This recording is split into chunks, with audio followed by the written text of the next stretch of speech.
ángel del Señor anunció a María.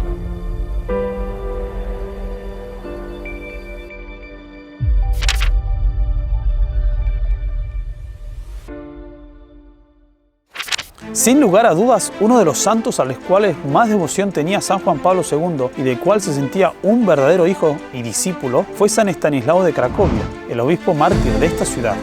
Este santo obispo fue martirizado por el rey polaco Boleslao II, quien se rehusaba a aceptar las correcciones que su santo obispo le hacía y a dejar su vida de pecado. En esta iglesia de San Miguel fue asesinado San Estanislao mientras decía la Santa Misa en el año 1079.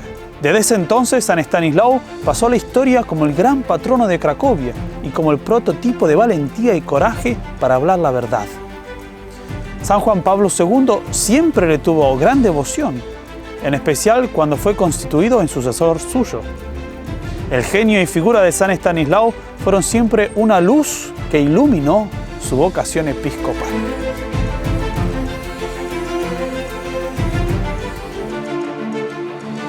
En 1979 se celebró el milenario del martirio de San Estanislao. En preparación para semejante acontecimiento, el cardenal Karol Wojtyła preparó a la diócesis durante casi 9 años.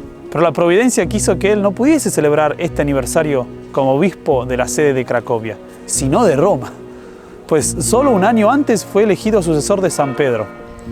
De todos modos, viajó a Polonia para encomiar a su querido padre y patrono San Estanislao. En esta ocasión, y frente a toda la conferencia episcopal, San Juan Pablo Magno presentó a San Estanislao como patrono del orden moral, a causa de la elocuente ética de su vida y de su muerte. Y seguidamente explicó que la primera misión del obispo es justamente custodiar ese orden. La Iglesia tiene necesidad del orden jerárquico para poder servir eficazmente al hombre y a la sociedad en el campo del orden moral. La tumba de San Estanislao, que esta hermosa y antigua catedral resguarda, es testigo milenario de una vida entregada a la custodia de este orden, es decir, del orden moral. En este sentido, San Juan Pablo II, ya como obispo de Cracovia, ya como papa, se mostró digno hijo y heredero de San Estanislao, protegiendo y custodiando el patrimonio moral de la Iglesia. Ejemplo acabado de esto en la encíclica Veritatis Splendor, que sale al paso de muchas desviaciones y falsificaciones de la moral cristiana, que constituían una verdadera crisis y atentaban contra la dignidad del hombre, tema muy capital en el magisterio del Papa Magno. Mostró de este modo ser un verdadero defensor de la verdad, de la moral y por lo tanto de la civilización.